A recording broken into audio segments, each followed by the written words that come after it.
స్వస్థలం వచ్చేసి ఏలూరు దగ్గర ఉన్నటువంటి వసంతవాడ. వృత్తి న్యాయవాద వృత్తి, ప్రవృత్తి కవితా వ్యాసంగం.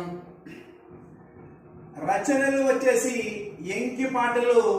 ఒక్క రచనతోటే పేరు పొందినటువంటి వ్యక్తి. ఎంకి పాటలు ఖండగతిలో రాయబడ్డాయి.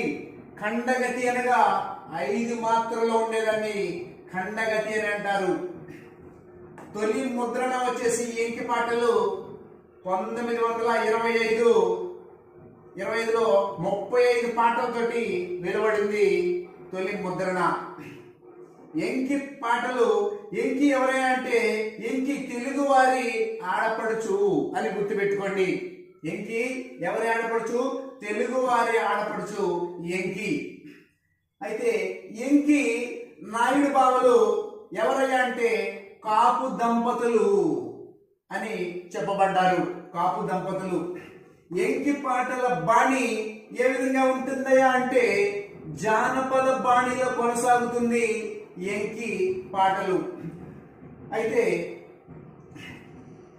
మొదటిసారిగా చెప్పబడినటువంటి ఎంకి పాట మద్రాసులోని ట్రామ్ బండిలో పాడబడింది నండూరి సుబ్బారావు చేత.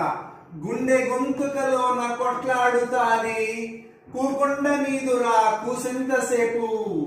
గుండె గొంతుకలోన కొట్లాడుతాది కూకొండ నీదురా కూసెంతసేపు అని అంటాడు నండూరి తొలిసారిగా ఎంకి పాట. నాకాసి చూస్తాది నవ్వు నవ్విస్తాది జాము రాత్రి ఏళ్ళ చేనిలో ఉండగా మెల్లగా వస్తుంది చల్లగా వస్తుంది అని అనేటువంటిది ఎక్కడి నుంచి తీసుకోబడింది అంటే ఎంకి పాటలో నుంచి తీసుకోబడింది.